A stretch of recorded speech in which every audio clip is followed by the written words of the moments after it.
products and camels all over the world. And the total number of camels internationally are estimated to be within 80 million figure. Quarter of this number, actually 4.56 million, is the total population of camels in Sudan. That's makes Sudan coming internationally in the second rank after Somalia in the total number of the camels. Also, the camels are important in different regions of the world to be fighting the starvations through supporting good quality of milk and good quality of meat. So the camels contribute fundamentally to the livelihood of pastoralists and agro-pastoralists that living in the delicate conditions of arid and semi-arid regions of Asia and Africa. In Sudan, the camels are raised under four management systems that include traditional nomadic system and transhumans or semi-nomadic system. Sedentary or semi-sedentary system also are one of these systems. And the final one is the intensive system, where the camel farming are practicing with big companies containing high number of camels. Camels are spread in Sudan. How can this is okay? Camels are spread in Sudan in different regions of the country, and it extends between altitude 12 degree and 6 degree to the north. That means Sudan, as you know, the map, as you see the map of Sudan in the picture, Sudan coming in east of Africa.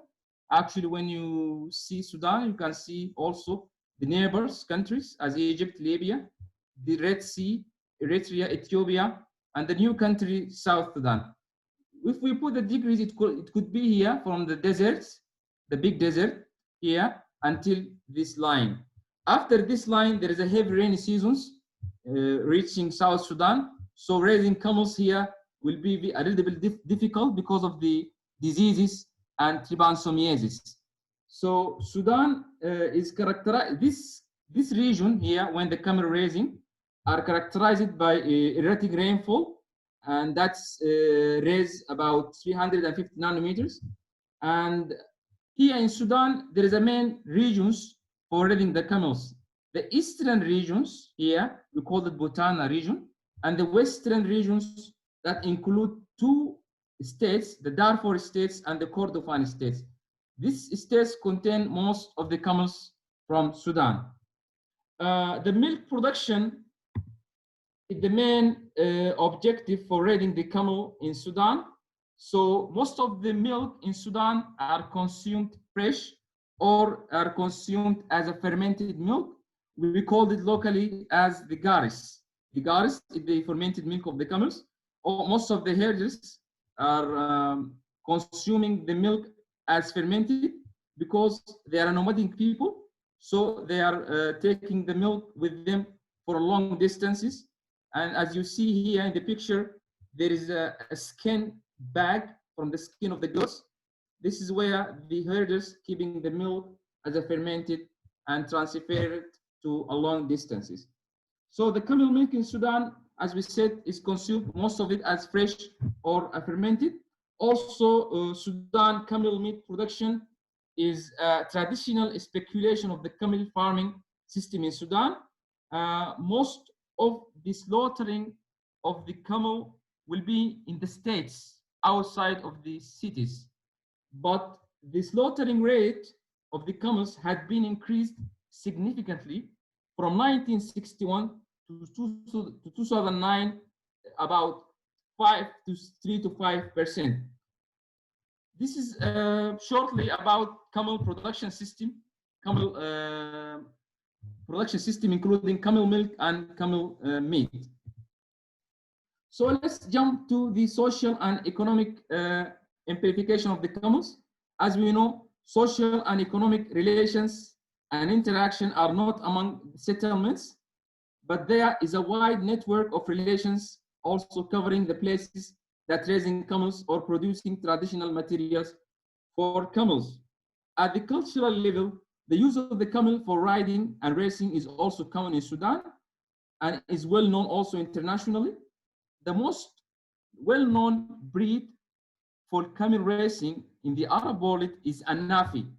Anafi camel breed is famous for their race. It's very speed and one of the speediest camel in the world, and most of the Gulf countries like this breed and they use it for breeding their local breeds with this breed. And we know that this Anafi price can reach about $100,000 approximately, and if we calculate it in dollars. So this breed is priced for their racing and riding capacities, while the other breeds like Rashaida breed, it's a sturdy transport camel with a superior drought resistance. Besides that, there is a Lahawi breed, which a large whitish breed that gives a high meat yields. And also there is the Arab breed of the camel, which is well suited for the meat production and transportation. The Sudanese breeds are appreciated by the racing lover from Gulf countries, especially as I said, the Anahi breed, and I said about $1,000, $100,000 for the price could reach for this breed.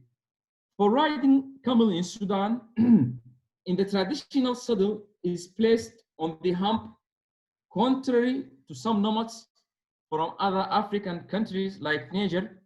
And there is a famous tribe there called Tuareg, and Douglas knows them very well because he has the friends from there. The Tuareg, they put the saddle in the front of the hump, and also the Bedouins from the Arab Peninsula, they placed the saddle behind the hump. But in Sudan, we put the saddle here in different from that tribes. So this is the Anafi breed, and we can see the male. Also, you can see the female. As you can see a slim, and it's a very fast camel, and is famous for racing. Most of Anafi could be found in central of Sudan and east of Sudan as well. This is the Bishari breed, famous for as a transportation camel, white color. As you can see, the male and the female. The Bishari camel are located in the east of Sudan and famous as a camel for the tribe of Bishari. There is a tribe called Bishariin, and they're raising these camels. Also, Rashaidi in the east of Sudan, a camel for raising and racing also, and is famous in the tribe of Rashaida. The name of the camels came from the tribe. So the tribe name, they named the camels to their names. Rashaidi for Rashaida tribe, Bishari for Bishariin tribe. Also Lahawi for the Lahawi tribe is a famous for camel milk and is located in the east of Sudan. This is the characteristic of the male and the female, and it's a little bit red color more than a white color. This is the Kinani. Kinana, one of the most breeds of Sudan that producing milk, and it's producing a high amount of milk in compare with the other breeds. And the color of these breeds tend to be dark than the other breeds. So this is the female, and the other one is the male. And the famous breed of Sudan that producing meat is the Arab breed of the camels. And most of these camels are raised in the western side of Sudan by the Kabashi or the Majanin tribe of Western Sudan. So let's jump to the other use of camels as cultural heritage. In Sudan, we used what we call the haudaj locally, and this is a special palanquin that could be implemented on the camel hump. And as I told you, we called it locally as the howdage. In this howdage, the bride, the new bride that's getting married, will be transported to her bridegroom for long distances. It's a kind of a cultural heritage that is specialized for wedding. When we call it the howdage, the bride will be there and they transport it to their bridegroom. And the name of the howdage is an Arabic name, came from the Arabic ancient times. And this kind of habits actually could be found not only in Sudan, but also in other countries. The use of camel for a culture or agricultural work is also famous in Sudan. We use it for extracting of water from the water pools, or we use it for oil press. We press the sesame seeds to get some oils, as we see here in the picture. This is the camel, and this is the press or the packing, the oil packing press system. When I was young in my village, my grandfather, may he rest in peace, he used to have such one of this packing system, and I used to take the extracted sesame from this system, and it was very delicious. But now, most of the countries or most of the country yards, they replaced the camels with the machine. So there is another cultural, this is the howdage, another pottage in different regions from Sudan. This is from the western side, and this is from the eastern side. As we see how beautiful and colorized, using many decoration and many birds' feathers. So camels, as you know, Sudan is a touristic country, especially in the northern side of Sudan, that contain pyramids that localized for the Nubian civilization. The number of pyramids in Sudan is much greater in number than the pyramids of Egypt, but our pyramids is a little bit small than the Egyptian ones. And also our pyramids is much old in time than the Egyptian ones. Here in the northern side of Sudan, in the Sahara, most of the local tourist guides using their camels to give the tourists a ride for exploring the place and see how the atmosphere, how the feature of these pyramids. So here the tourists waiting want to choose one of these camels, and as you see, the guys are raising their hands, calling them to come and take their camels. It's not expensive, a little bit cheap comparing to the economical situation of Sudan. So this is a picture of a camel racing. We have a camel racing culture in Sudan, and this picture in the east of Sudan, and it's the Bija tribe. The Bija tribe localized in the eastern side of Sudan near the Red Sea. And as you see, they are practicing this kind of culture, the camel racing. Also, we have another picture for camel racing from east of Sudan, and this is for the Rashaida tribe. Rashaida tribe, it's an Arabic tribe, migrated from Saudi Arabia since 100 or 200 years ago to Sudan and settled there. And they have this kind of festivals for racing. And now the modern type of racing in Sudan, near Khartoum state, the capital city, they are replaced the jockeys of the children by automatic machine that is using a whip to emphasize the camel to increase their race, their race. And most of the people are waiting or are watching this kind of entertainment. And as you see, they are following the camels by the cars. So at the conclusion, I can say that most of camel breeding is done by nomadic herders that still continuing transportation, searching for water and grass. The camel racing in Sudan are a way of entertainment and earning money, but without a bet or a gambling. The winners will get the high profits by selling their camels at a high price. So this is the main cultural heritage of camels in Sudan is camel racing. Also, there is a use of camel in cultural heritage of Sudan in a wedding occasions and other things. And also, we can say that Sudan is a promising country, had a high population of camels, but most of this population are owned by nomadic people, need a little bit of awareness, need a little bit of services, and need a little bit of development. So this is the references of my presentations. Thank you all for your attentions. I was happy to give such small information about my country and about how camels are raised there. Thank you very much, Douglas. And I give the microphone to you. Thank you so much, Dr. Ahmed. It is wonderful to see you and hear you and to learn about the beautiful camel culture of Sudan.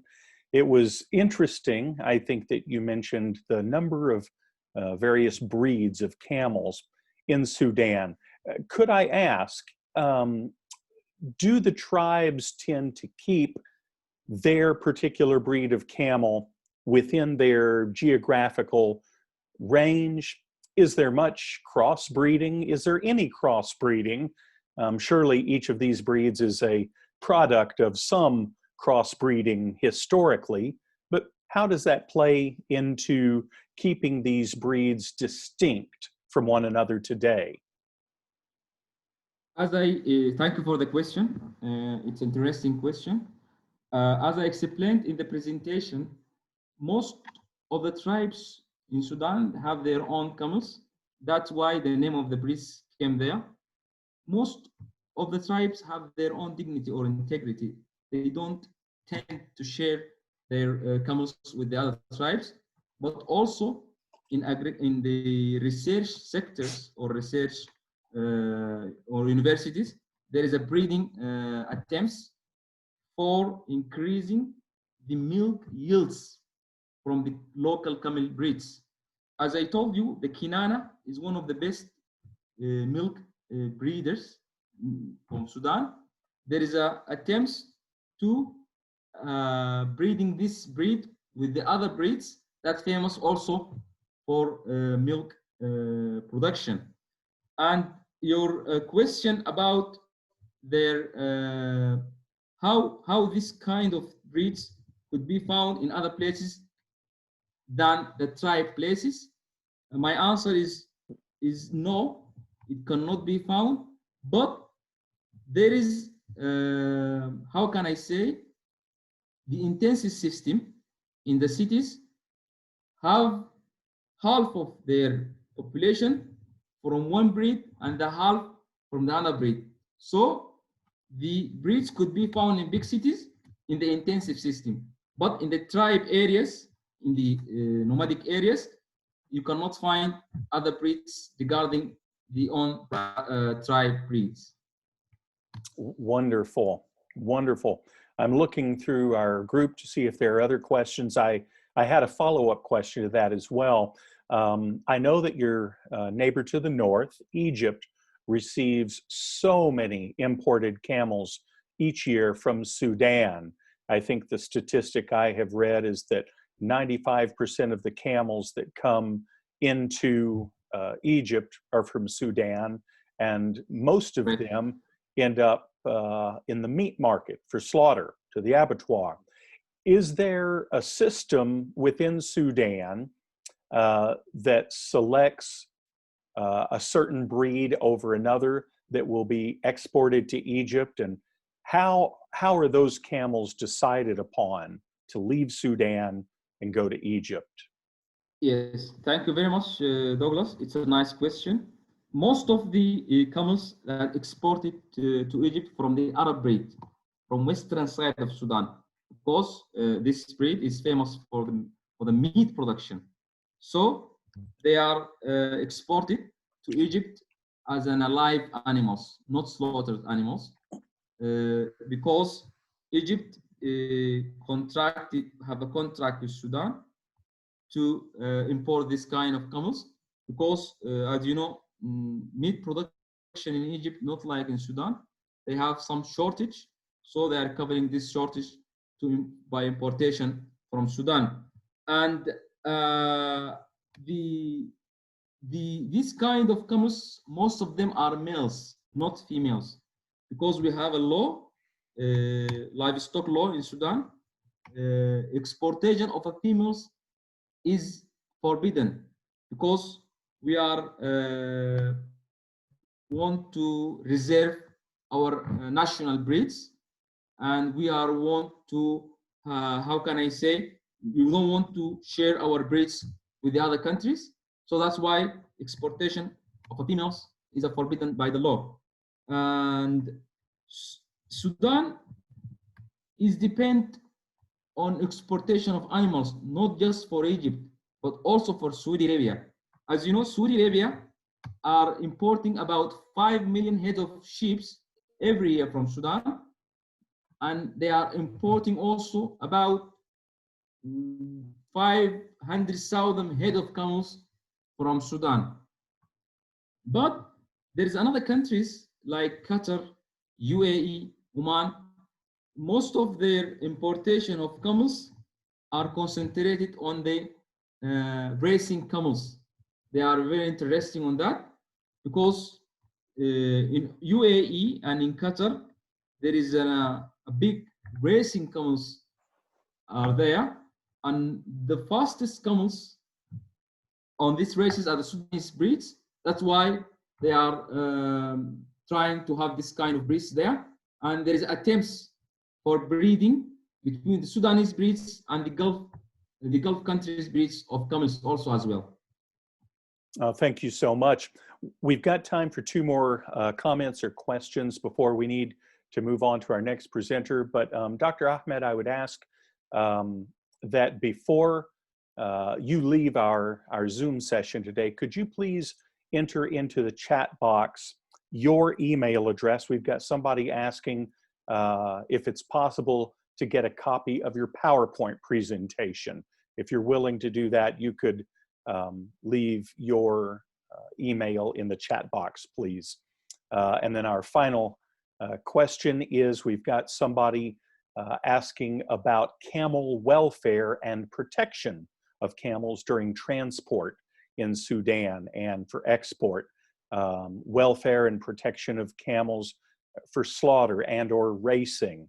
Where does Sudan stand on animal welfare and protection of camels in these various aspects? Yes, thank you for the question, Douglas, and also my thanks to Malin Larsson from Sweden, my old friend. We had been a long time from seeing you. I hope you are doing well there. And Sudan, they have a national law for animal welfare. We have it. And we passed this law through the National Assembly of Sudan. We have a measure or standards for slaughtering the animals. But according to the agreement with Egypt, we export the animal as a live animal.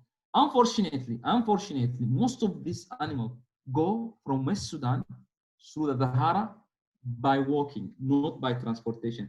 This is one of the disadvantages of exportation.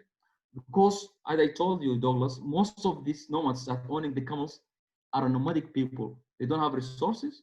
They don't have a lot of, how can I say, vehicles. So most of them, they are driving the camels by their feet from the west of Sudan until getting to the borders of Egypt. This is one of the bad disadvantages that we have it for exportation.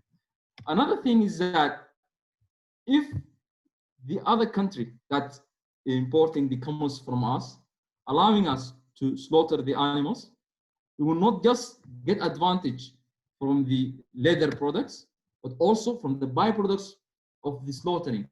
Like we can get the rumen contents of the camels, we can contain the blood of the camel, we can use it for fertilization of the lands, and also the country could get the meat as frost according to international standards of ISO and quality controls.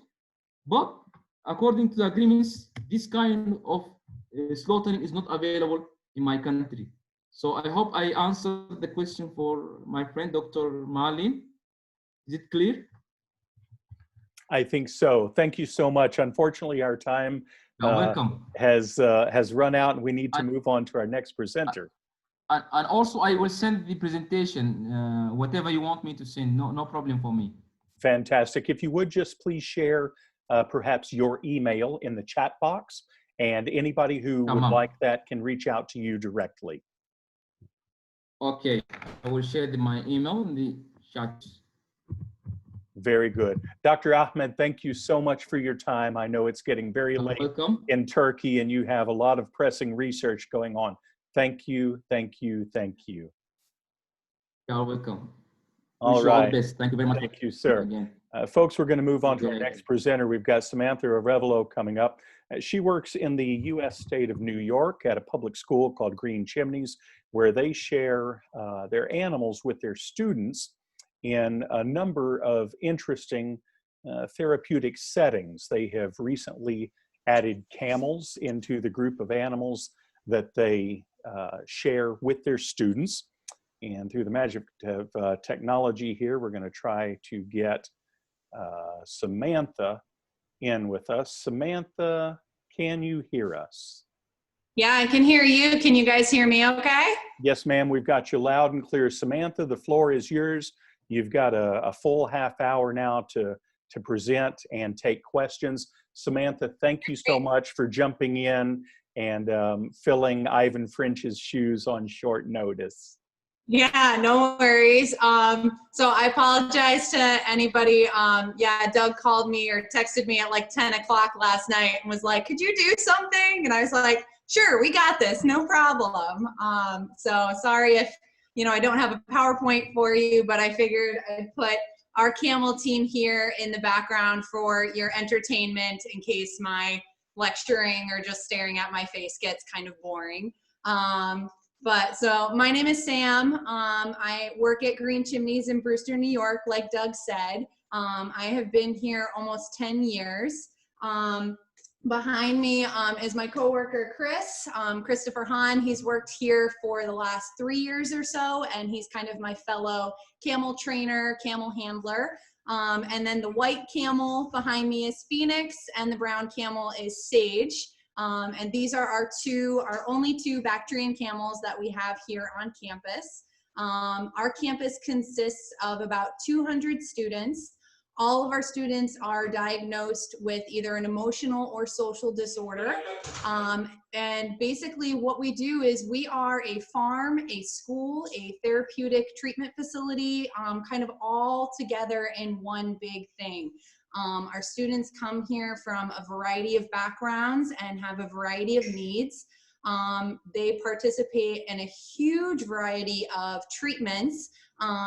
We have social workers on campus, we have occupational therapists on campus, we have psychologists, psychiatrists, full team of doctors and nurses. So really whatever our students need to get from a medical treatment side, they get that, as well as we work really closely with our education team. We actually have a school building on campus and our kids go to school here every day.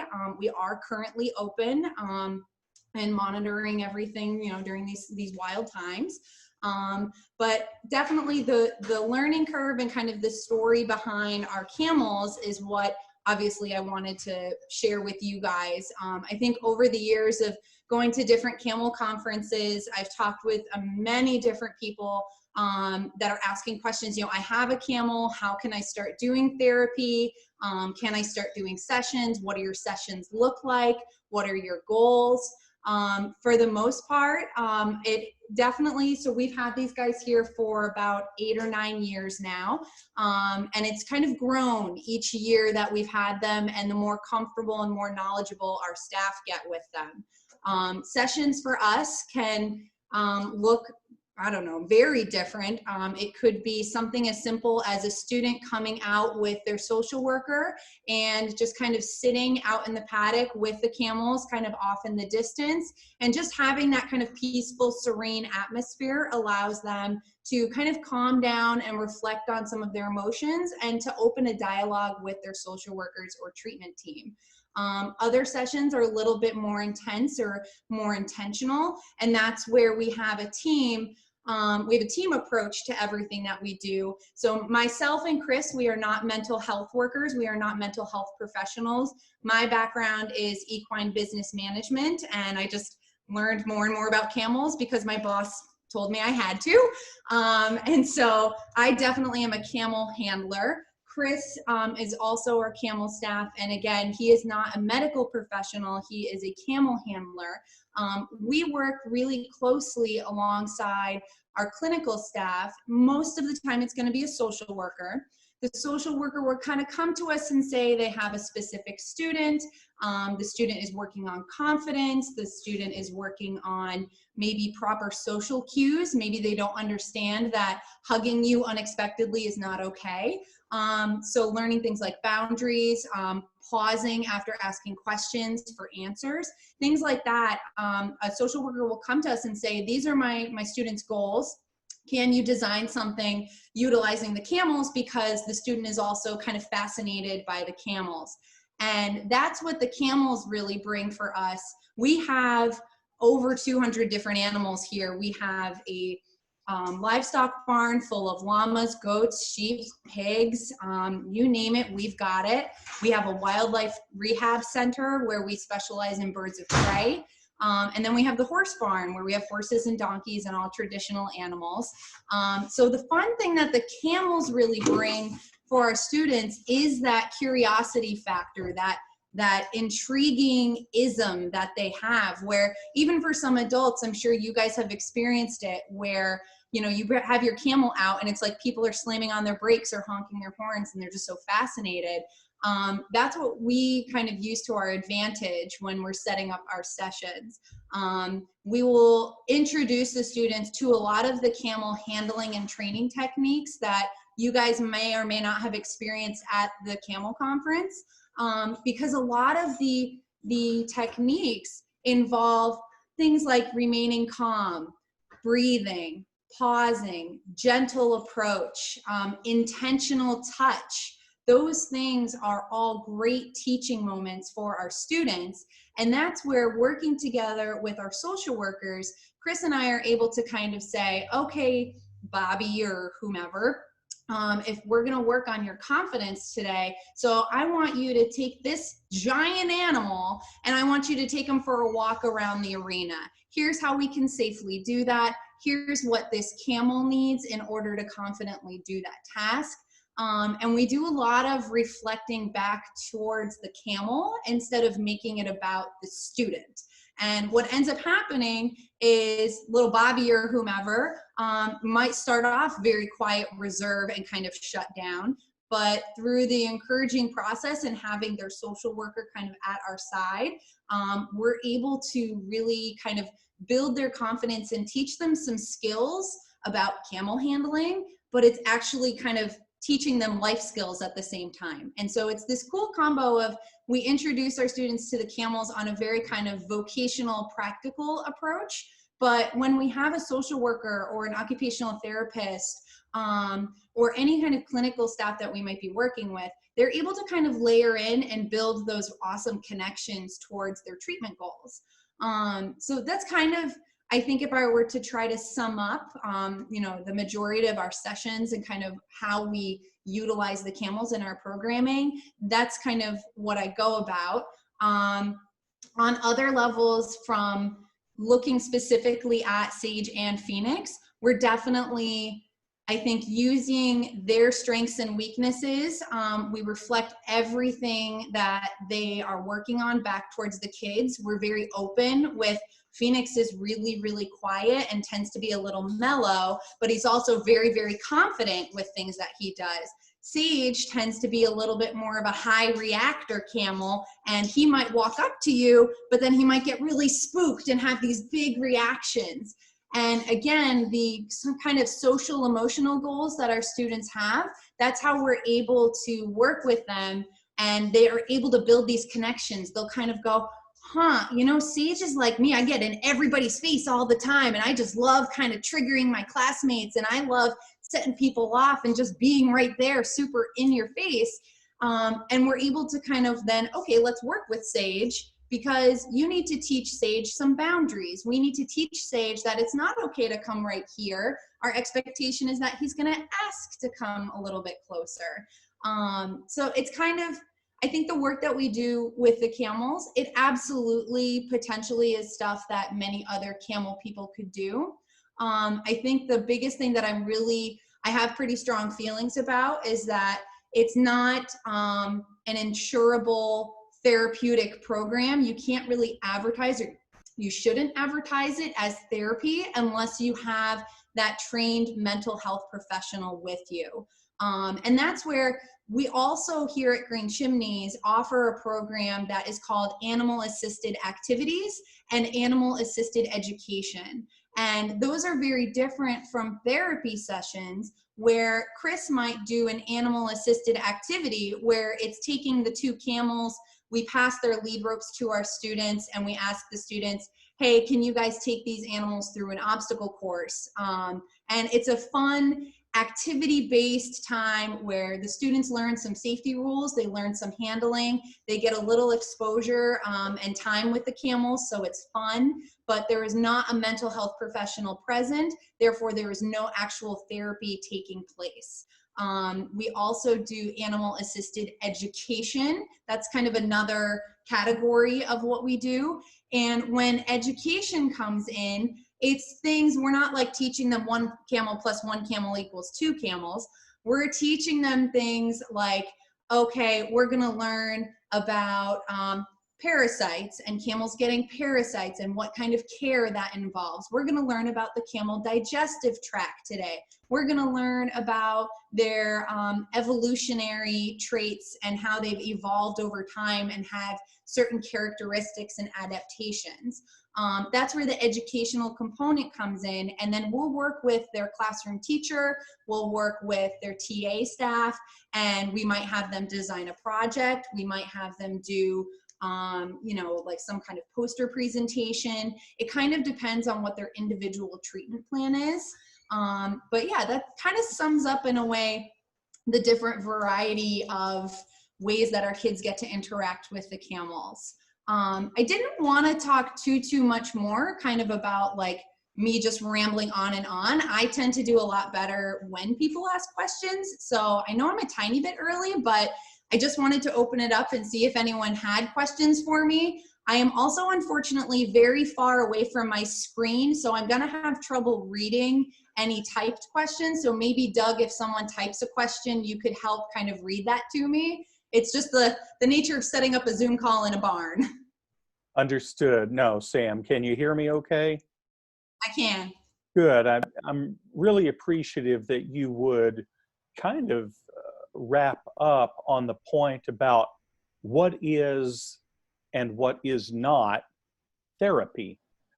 Because I know that in the US, as people are getting more creative about what they can do or what they might want to do with their camels, therapy, in air quotes, seems like kind of a natural option. And clearly there is some value therapeutically to be gained from interacting with any kind of animal, including camels. But I'd really like you to talk a little bit more about the fine line between what is simply an activity and what really is a therapy. I know the thing I heard was that there needs to be a mental health professional involved in order for it to be therapy. Is that right? Is that distilling it down clearly enough? Yeah, so when you look at kind of the specifics, first of all, the overall activity, take grooming, brushing your camel. You could take that activity and it could fit in any category and you don't need to change the activity very much. But what makes it therapy is truly having a credentialed, licensed therapist or mental health professional. And that's where it depends on the type of therapy you're going to offer. We have occupational therapists here that might come and really focus on the movement of brushing and stroking a camel and holding and gripping a brush. That would be an occupational therapy session. We might have a social worker who is working on empathy for another being and teaching empathy through brushing and caring for another creature. So you can take one activity and you can have it kind of count in these different categories.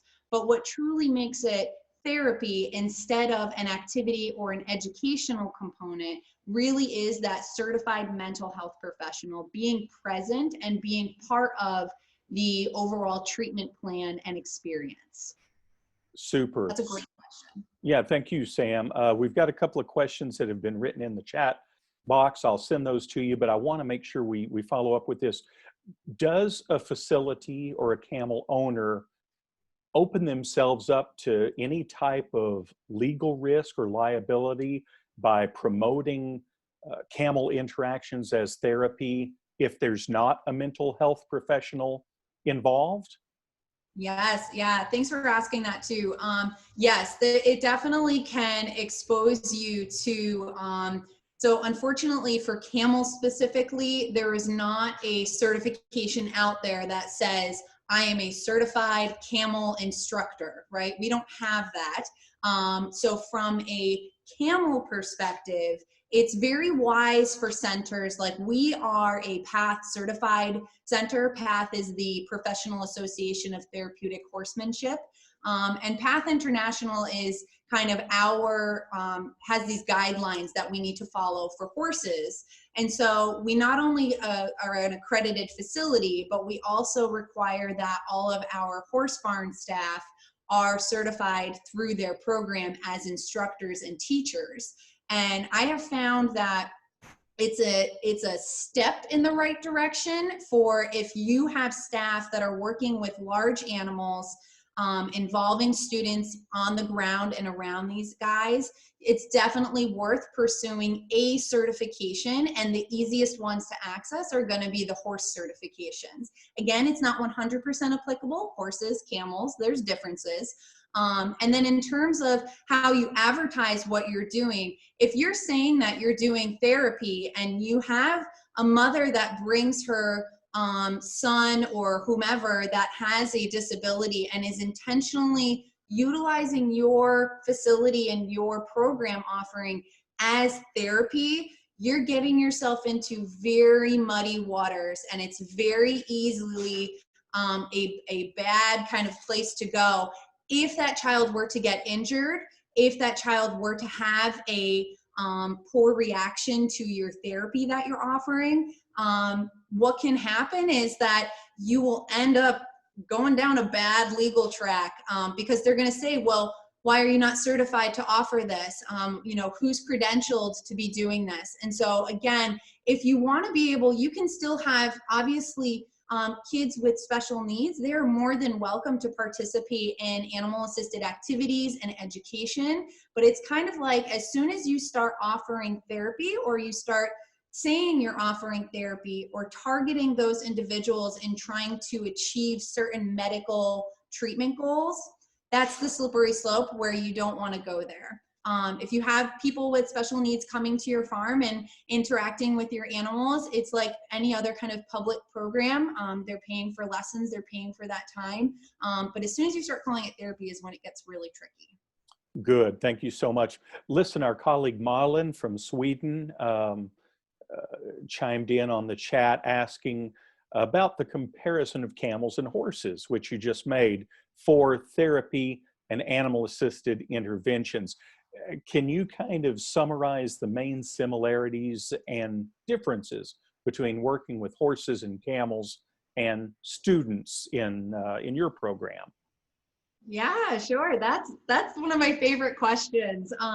So I will tell you, before I started working with camels, when my boss approached me, I was like, okay, camels, because honestly, I was not familiar with them in any way. And at first I was like, okay, well, we'll treat them like a horse and it'll be fine. And definitely that doesn't work. The benefits, I would say, over the years I've learned, okay, you know, these are camel-isms and these are horse-isms. But I would say in terms of the benefits for working with the different species, camels, I think most of you guys will know, they tend to be slow but fast with their reactions. They can move slow but fast. Horses, it tends to be a much faster reaction time, depending on what the stimulus or like what you're asking of them. I find in my personal experience, the camels tend to be a little bit deeper with their thinking, a little bit more intentional with some of their thought processes. And so it's cool because we can actually work with the students on really small or specific goals. I had one time a student who wanted to work with a big animal because he loved the big animals. And so we started working with one of our draft horses.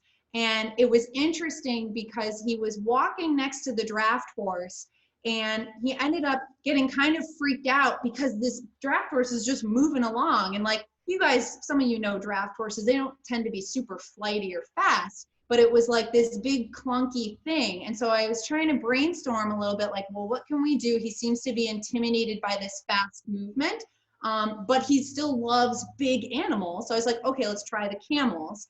And it was fun because the camels that we've trained, they know to kind of keep their head and neck next to you and not just kind of barge through you with their body.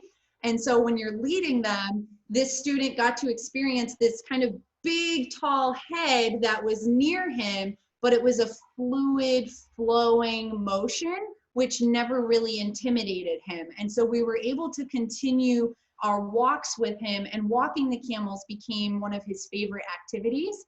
And from there, we were kind of able to build it into, we're gonna ask them to go through an obstacle course. We're gonna pedestal train them today and work on specific movements. So I would say, you know, I should say that we don't ride our camels here. We do everything on the ground and unmounted.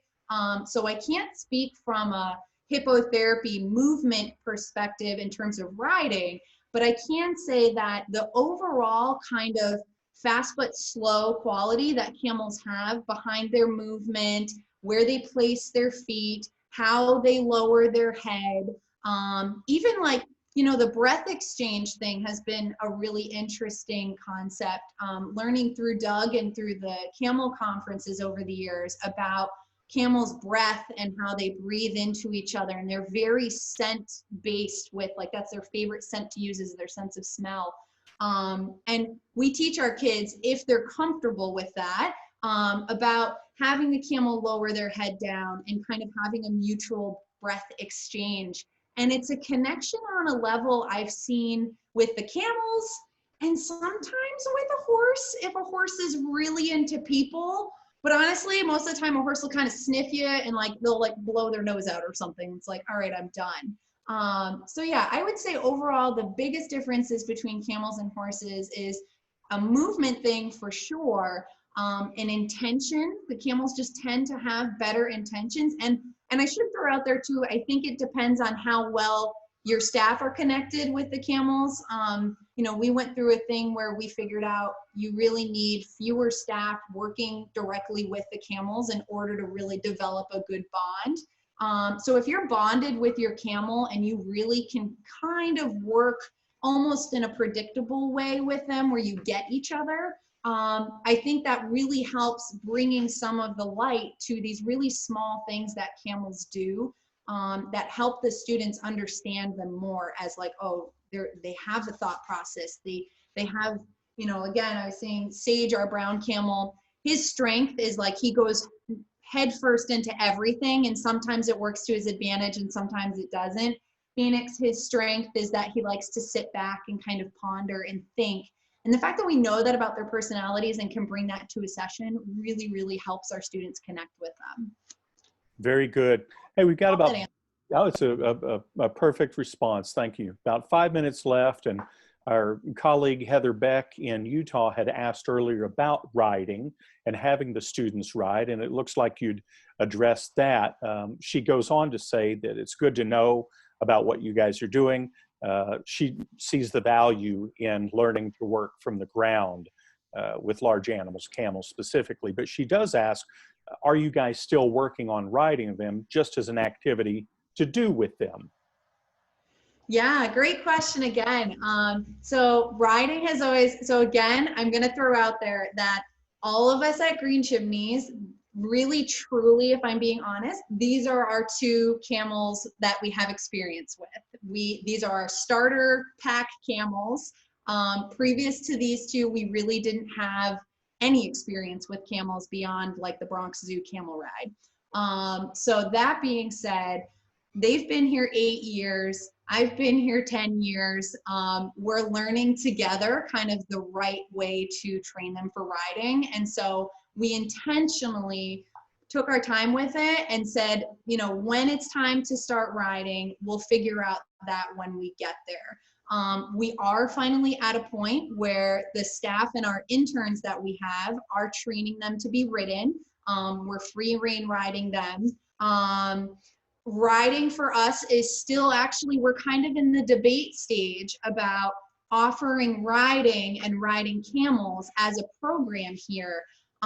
Do we want to do that? Do we not want to do that? As soon as you start offering riding, it gets into this whole nother tier of insurance, liability, training, setup. And so it definitely involves a lot of things.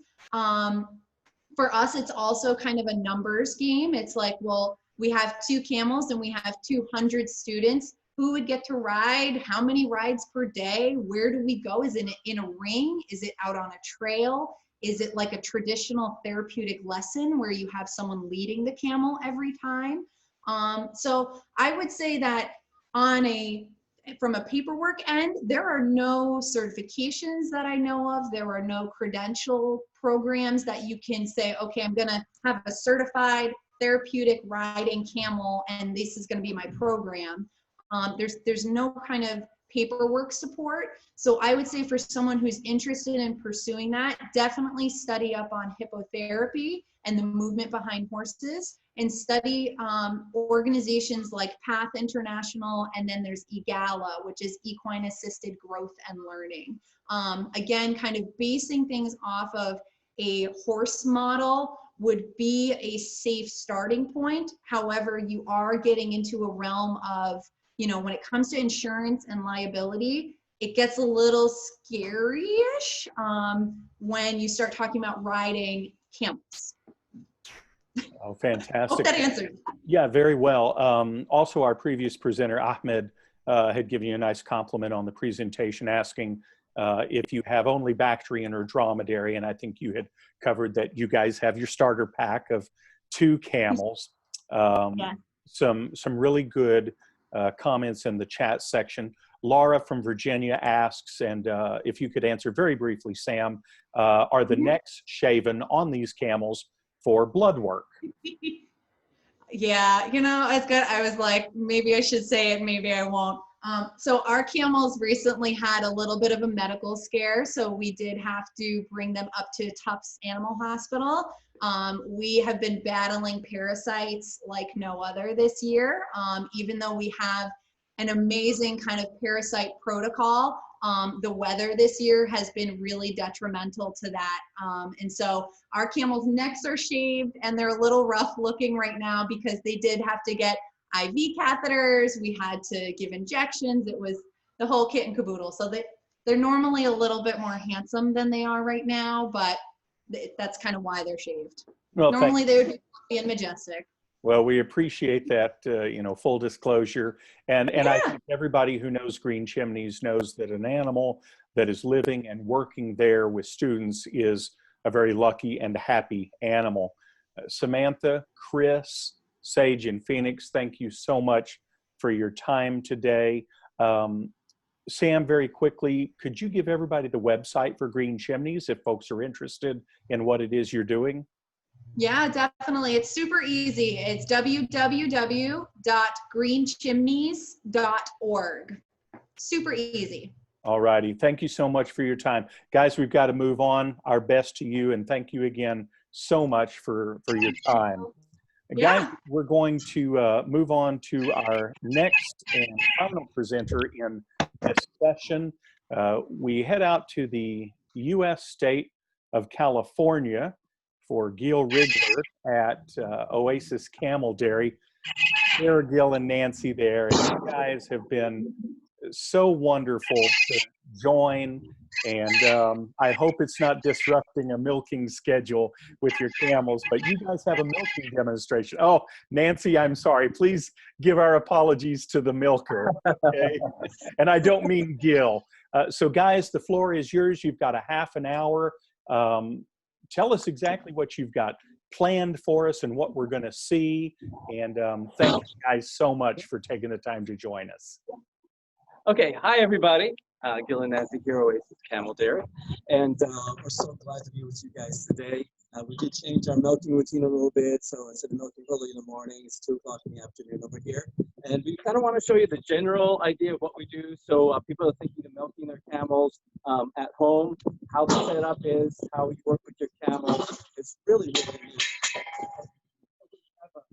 neat. It's windy today, so just bear with us. But we're going to show you a little bit about our chute, because that's actually the most important part when we're milking our camels. We want to have a chute. It's also really good for the vet work. Whenever we have any kind of vet work, the chute protects the vet, protects us, and protects the camels. It makes everything really, really easy to do. If you need schematics or anything, you can always just contact me later. I'll send them to Doug. You can contact Doug, because the chute, I'm so happy that we have our camel chute. So let's go over that a little bit. We'll show you how we bring in the camels, where we bring them for. We have a camel in here. We're not going to milk him. He's a gelding. All our females are down in the pasture, and our milking ones are waiting over here to be milked. This is Camelot, and he's nearly as tall as the chute itself. So our chute, what I liked about the chute is that the sides open up on it. We can actually open these sides all the way completely, and we can get in there. We can do any kind of work that we need to do with the camel, or if we're milking and the camel's really safe, we just open it up, we get in here, and we start doing all of our milking. If it's a camel that we're training, you know, we can be over here, and we can touch her, we can milk her with one hand, and we can move around. Camel, you're okay. So this is really, really nice to have. Also, over here, we have a little chute for the babies to come in. The calves come in from this side. The cows come in from the other side. You can see the pictures right now. We have 2 cows. We have 3 of the calves, and one of them is like, she's a lot older, but she's good friends with these guys, so she's always with them. So the babies come out from this gate over here, and then the cows come out for the other gate, and they know the routine. They always know who's first, who's second, and it's really easy once the routine is in place. So we have a gate over here that will close the calf in this area, and this channel will close up over here. So that way, we know that the calf is, there you go. So the calf always stays by his mom. You don't want the calf to walk away from his mom and get out of the way. Now also over here, we have our straining bucket. My milk bucket is right over here. I'm going to use it. Straining bucket. It gets stained with this nice little filter over here. The filter is really, really good and very, very important. There you go. And after that, it goes straight into the fridge. And we drink our milk and we use it for our lotions and lip balms and everything else that we make. So we're going to go ahead and take Camelot out of here. And I'll just go around the corner. And then we'll actually go ahead and bring in a cow and calf and show you how we go.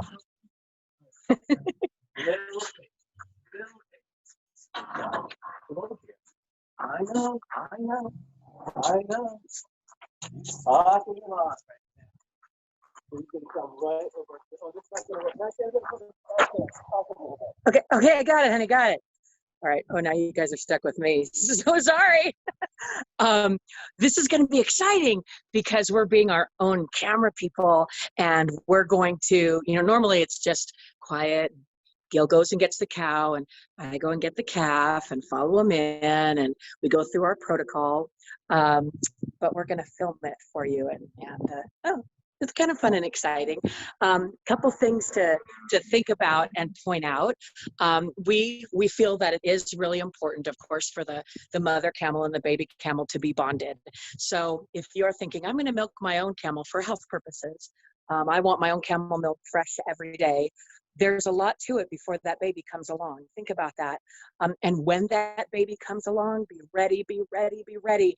Because if you, I was going to say mess up, so I'll just say it. If you mess up and you aren't prepared to help that mother and baby thrive and bond together, you might end up having to take the baby away, raise it on a bottle, and you're going to have a cute little baby, but you're not going to have any milk.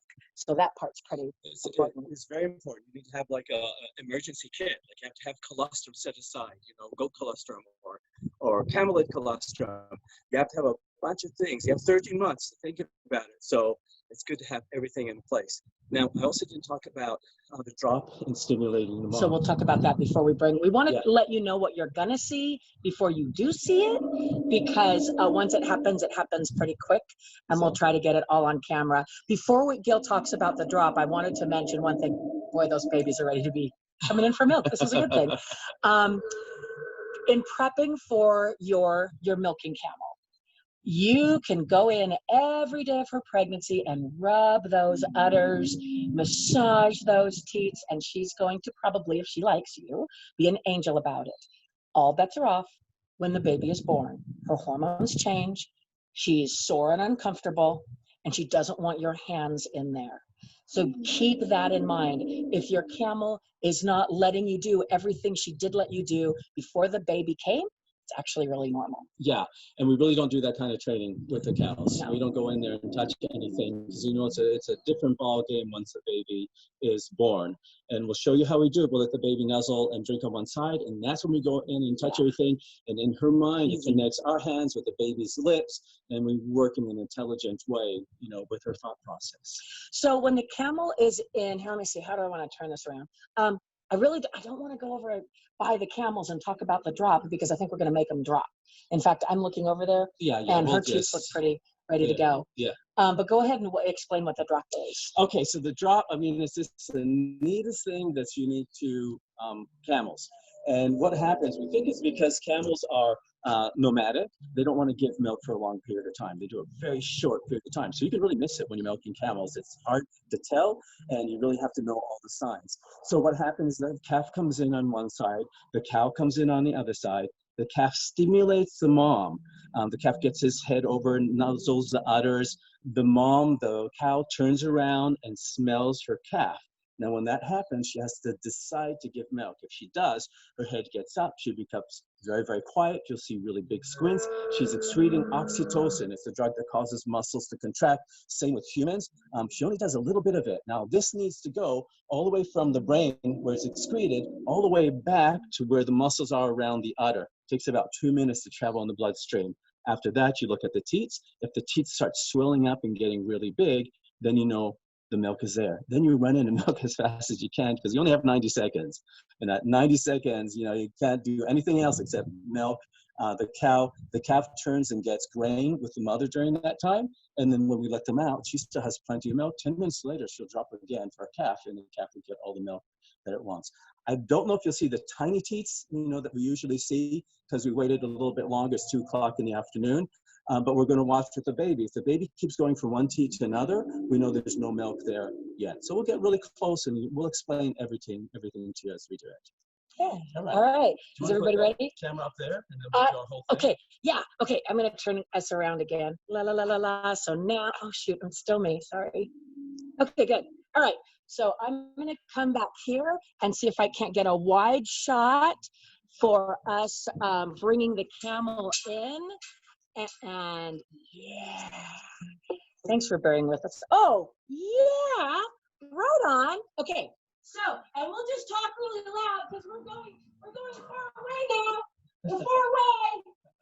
Gil's gonna go get the cow, and I'm gonna let out the calf. Make sure you let out the right calf or the cow that's coming out, because they know the difference.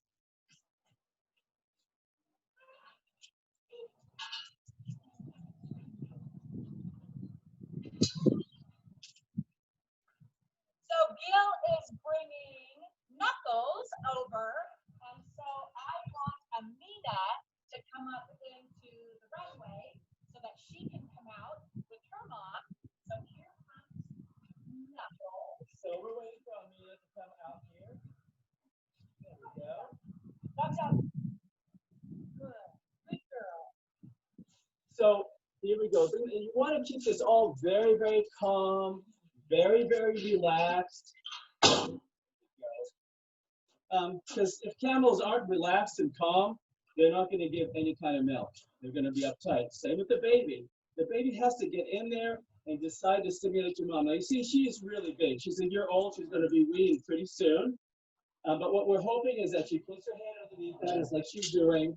We're going to look at the mom, and Nelson's going to grab the camera for you guys. I'm just going to try to encourage her to get in there. So I hope you guys can see me. So just want her to get in there a couple of times and give it a couple of good, okay. No, a little bit more. So all I'm doing, if I get in there and start pushing on her head, guess where her head's going to go? Up into me. So all I want to do is kind of be back here. I call these jazz hands.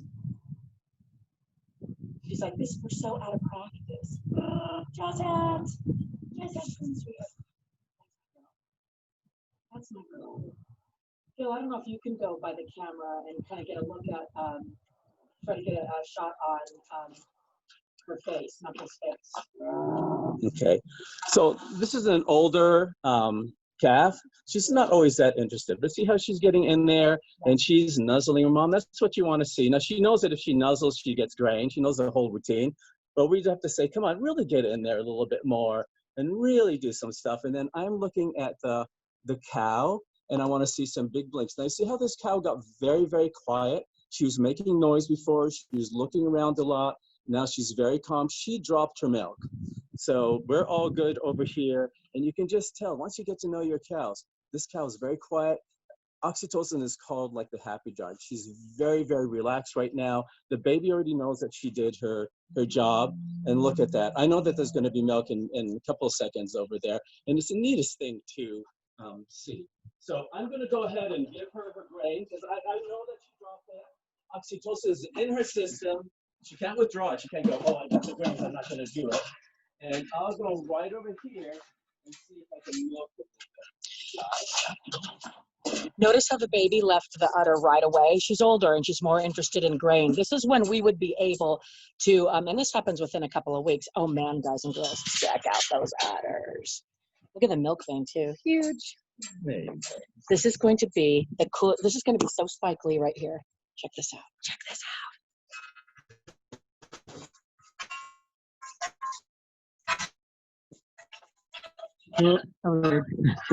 So I didn't really get it here. I didn't really get it from the beginning. We're not going to get like a ton. I'm just going to milk just more for a demonstration. Yeah, we're getting a lot of this girl. She's such a good camel, and it's so much fun. We have a milking machine, but I love milking by hand. We don't milk that many cows. Right now we have 2 milk. Next year we'll have 4 in milk. And remember the 90 seconds, so I can feel it already starting to close down a little bit. Now, when we first started milking her, years ago, it was a little bit hard. It takes about 2 weeks to get used to your hands. Milking machines are actually easier, maybe because pulsations are so steady. But after a couple of weeks, you're like, oh, well, I had a pressure there, and now the pressure is gone. It feels really good to be milked, and I get my grain. It's really good. Oh, that looks like a latte. I know it does. I love the foam that it makes. There's a whole chemistry thing about the Camel foam because of the casein that's in the milk. Now this milk, it's the closest milk to human mother's milk. Really, really healthy. There's no allergies to it. We drink it. It's good for Crohn's disease, colitis, has triple amount of vitamin C, high in iron, high in calcium, kind of low fat, and absolutely delicious.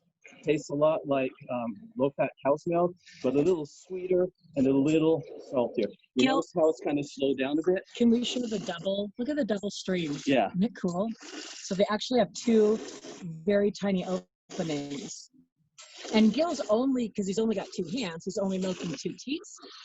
All that means is that the 2 rear teats are holding on to the milk that's been pushed into them. And when we put mom and baby back into the corral together, the baby will milk all that out. Exactly. And we'll talk a little bit about that too, as far as how we get our females used to us being in there. Gil touched on it a little bit. So there you go. So definitely, like when we're first milking, here, let me even put this bar back again real quick. So when we're first milking, we actually let the baby drink on the other side. So the baby's latched on drinking. In that way, we can be touching the udder and pressing and getting some milk. And for the mom, it's like a great experience because she relates to the baby. We're in there. She's got her grain as soon as she drops milk, whether we're milking or not. She always gets the grain. Exactly. And in the beginning, the baby just drinks out of one side. We milk, and then we do that. So yeah, this is our milk. We're going to go ahead and put it right over here. Now this is just from 2 teats, 90 seconds. We'd get double that if we're milking. And I'll tell you, this milk is just so delicious. It tastes so good. I don't know if your bottle's going to be big enough. Maybe. Okay. I brought it extra just in case. But when we're milking both Knuckles and Jamila, and of course next year when we have 4 of these girls, we need a lot more storage. The reason that we hand milk right now with 2, honestly, is because it is just for our personal use. We are legally allowed to do exactly what we're doing. If this was for humans to drink, it would be a different deal. Oh, look at, let me get a shot. Look at that. That is so American. Look at her. She's checking it out like, you got it, baby. Good girl. She finished her grain. She's saying, okay, what am I doing now? Yeah. I'm going to put a little bit over here because we're going to, you want to taste some of this, Nancy? I do. I do. That? Oh, guys and girls, it's the reward that's worth everything. Here it goes. Chug, chug, chug. Go, Gil, go. Go, Gil, go. Go, Gil, go. Go, Gil, go. Aww. Oh, it's very concentrated. It's really like, it really is a power food, and it's delicious. You know, I always like when I was raised on goat's milk. We'd milk our goats, and it'd be so good. No, don't shoot me milking. So don't shoot me milking. That's creepy. So right now we're going to go ahead and I can give her some more grain, and then Wait a minute. There you go. We try to keep everything clean. Oh, and I was explaining, we with the with the hand milking, we do it because cleaning the milking equipment, you know, Sorry, 1 second. There we go. Okay. Like, was that the cue? Like, watch the double chin. It's good for your skin. That's right. It is. Actually, that's what our serum is. It's 75% camel milk. That's true. We hand milk because it's so much quicker to clean the equipment of our hands and our receptacles here. And it's fun. I love hand milking because you can really feel the milk stream, and it's 90 seconds. And I'm thinking that's the image. She says, "I'm done with the milking, done with the grain. What's up?" Because usually she already goes out, and another camel comes in. So we'll try to show that. This will be exciting and difficult. Just because the baby might want to run around. Oh, but let me introduce you to who's really a great helper. Doc, where you at, bud? Well, we're going to do one question. Oh, do you? Well, I didn't know. Does that mess up her routine? I don't know. Okay, we're going to do you guys want to do question and answers? What do you guys want to do? Do we still have we're at 20 minutes. It's pretty good. Okay, yeah. Pretty good. So here, I'll put us back on our little holder. Look at that beautiful baby girl. I'll tell you, she's like the Bo Derek. Am I dating myself by saying that? That is the prettiest camel. Okay, I'll put us right back here, honey. Oh, sorry, my hand's in the way. There we go. So we got a nice background. Okay. Are there any questions we can answer for you? Gil, Nancy, I would really appreciate it if you could expand a little bit on what you said about the legality of drinking milk in the U.S. state of California. We've got a number of international participants here who might find that kind of odd that you can't just sell camel milk. Can you talk a little bit about the U.S. dynamic of selling raw milk? Yeah, camel milk is legal to sell. So don't mistake that. It is legal to sell to the general public if you are a USDA grade A dairy. Here's the rub. To be a USDA grade A dairy takes hundreds of thousands of dollars. Now, if you were going to milk bovine cows instead of camel cows, you would probably be having about 1,000 females that you'd be milking. So you would recoup your expenses in a reasonable amount of time. But when you are talking about a very small population of camels, the US only has, let's say, 5,500 camels. Of those, maybe a quarter of them are lactating or less. And of those, what, Gil, maybe 150 are trained to be milked. Yeah, it's very small. Mainly milking camels. Now, also, raw milk. We think it's really important to drink the milk raw because people drink it for health reasons. And there aren't that many states that allow the sale of raw milk. And they definitely don't allow the raw milk to pass through state borders. That's an FDA thing. So that even makes it harder. A lot of people will do associations. So we'll do herd shares to get away from it. Some states approve of that. Some states don't. There's a really nice internet. There's online. It's called realmilk.com. And they have all the information. You join that. They have lawyers, but they can also tell you which state is good for what, you know, what they will allow, raw milk, only pasteurized milk, and what the regulations are. But like Nancy says, we could start, we'd have to start a grade A dairy. We can't just, you know, start milking and sell. That's kind of what we did. Yeah. Because we didn't know. And then the USDA came to our house and said they would like us to go to jail if we didn't comply. So we went, oh, but we just, yeah, we were milking and bottling and taking it down to San Diego. We have a huge, wonderful Somali American population in San Diego, and they were buying all of our camel milk. This was years ago when we were young and naive. Exactly. Yeah. And there are states, like, isn't it in Arizona that somebody could drive up to the dairy with a Slurpee cup and I could fill it with raw milk right out of the camel and sell it to them? Somebody can sell raw milk from your farm Yeah. to the people. It sounds like it's been a real challenge for you then, kind of navigating those waters early on. So tell us what you do today with milk. What is the ultimate end product other than just the two of you guys drinking it? Because you do a lot of stuff. What? We have a really wonderful line called Rare Milk because camel milk is very rare in the United States. And we make camel milk lotions, soaps, bath bombs, lip balms. And I have it in my pocket, both a lotion and a lip balm in my pocket every day right now because it's so important this time of year. And the milk really works fantastic in cosmetics. So it's Yeah. very stable and it's very nourishing. It absorbs nicely into the skin. So it just does amazing things for the skin. So we've developed that for the last 25 years in lieu of selling milk to people for human consumption. Plus, we do a ton of farm visits. We have giant, well, pre-COVID, we had giant groups coming here to the farm.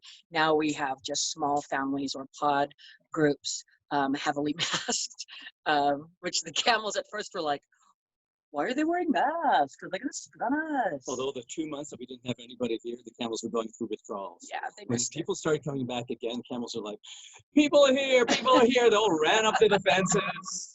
I know, no, there's no people right here. Yeah. Sorry, got her excited. It's been challenging, but Gil and I have always had a lot of unusual skills in our wheelhouse. So when they said you can't sell the milk, we just pivoted. So we've been in training for the pandemic for our 25 years because we've had to pivot a lot. But pivoting's fun, you learn new things. And we just love, for us, it's just a matter of getting to spend every day with camels, really and truly. It's not about being billionaires, although wouldn't that be great? I'm just such a big fish tank. I think it's fair to say that most folks who are trying to make a living with their camels in the U.S. are fairly creative, and you guys are certainly a great example of that. In pandemic times, we've all been given a lot of challenges, and I know you guys have done the very best you can at being able to still allow those activities on your farm. We've got a question over in the chat box from Laura I think Laura's in Virginia, and she asked, how many times per day do you milk? Do you supplement the calves? Or is there enough milk for both? How many hours per day are they separated? That's a lot of questions. If you need refresher, let me know. Okay, those are great questions. You can milk, I mean, feasibly, there's some people that milk 3 times a day. We milk for our cosmetics. We just milk till our freezers are full. And then after that, the mom and baby can go out to the pasture for another month or something like that. We don't start milking a month or a few months. She can go out into the pasture. I thought you meant like for hours. No, it's a baby. Let me see. But we don't milk like for the first few weeks or so. We want the baby to get all the milk it wants. Because of that 90 seconds, we don't need to supplement the baby. The baby is drinking from the mother. We take only part of the milk. After we're done milking, the baby always goes back with the mom and gets as much milk as it wants. Usually we separate them at night. They're not going to drink anyways during that time. And then we go ahead and bring them out in the morning. I think it's important for people to know, people start seeing big dollar signs, because if you can sell the milk to people, or you can do an association, you're talking about $20 a pint, and that's a lot of money. So I think that's where there would be that tendency to want to get a little greedy and maybe keep all the milk for yourselves, only use the baby as a stimulator, give the baby very little milk, but you're sort of shooting yourself in the foot, because one of the things that keeps your camel cow healthy is that baby getting in there and drawing the milk out, putting their saliva, which is naturally antibacterial, did you know that, on the mother's udder. So if you try to go, I'm gonna make $1 million, I'm gonna get all the milk, what you're gonna end up with is a lot of mastitis and throwing all your milk away. Yeah. And instead of supplementing the baby, we supplement the mom. So like right now, she's eating a high protein feed with low carbohydrates. We make sure to give the high protein hay as well. And that means that the cow is going to produce a lot more milk, and there's enough for everybody. And we watch our baby camels. Their humps are always really, really nice and big. And that means that they're getting a lot of milk from their moms, and we're just sharing in the process. In fact, as soon as we're done milking, oh, the babies are playing. You could have seen it. It was super cute. As soon as we are done with the milking and we take the mother and baby back into the corral, immediately the baby asks for milk again. It's such a habit that even when we have guests here at the farm and we're letting the guests feed the camels treats, the babies habitually, as soon as the treats are gone, go and ask the mom for milk, because it's like treats, milk, treats, milk. And the more you look at it, the more the baby understands that asking for milk is something that's going to bring about the grain treat, you are going to be able to milk that camel baby calf. We call it the camel calf combo, but you're going to be able to milk that team. Oh my gosh, she's going on 2 years old. 2 years old, and we're still milking her. We're not in any big fat hurry to make lots and lots of baby camels. We want to go slow. We want to have enough milk for what we're doing, and make sure that we always have good homes for the babies that we end up selling after they're a couple years old. Yeah. I think it's remarkable that you've got one that's coming up on 2 years that's still, stimulating that mother to provide milk. I know as a dairy, that's what you're looking for.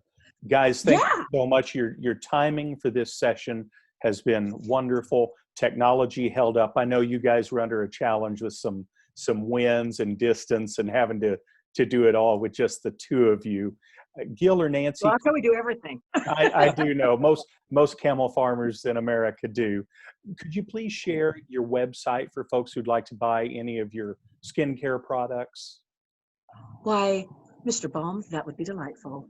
Our website is https://cameldairy.com. So basically, that's all you have to remember is cameldairy, DAIRY.com. Easy enough. Guys, thank you so much for taking the time. Please give our apologies to your milkers if we disrupted their schedule too much today. Great. They got extra. Great. Yeah, everybody's happy. Nobody's complaining. Wonderful. No, this is the upside of the pandemic. This is the first time we've been part of the Southwest Camel Clinic in, 8 years? Yeah, so too long. That's how long. So we're glad you're a part of it. We're going to wrap up here with a reminder, folks, that we do have in 90 minutes from now our final session. It's a bonus half-hour presentation from Inner Mongolia, China. Dr. Sarang Hasi will be talking about various activities and diversified development of camel industries in Inner Mongolia, China. So depending on what time zone you are in the world right now, you might go do farm chores if you're Gil and Nancy. Some of you may be staying up very late if you're in Asia or Europe. And for the rest of us, we'll grab a coffee or a cold drink and meet back here in 90 minutes for Dr. Sarang Hasi. Oasis Camel Dairy, guys, thank you so much. And everybody will see you here in about 90 minutes. Thanks, guys. You all look great. The camera does not add 10 pounds. Don't accept our camera. Okay.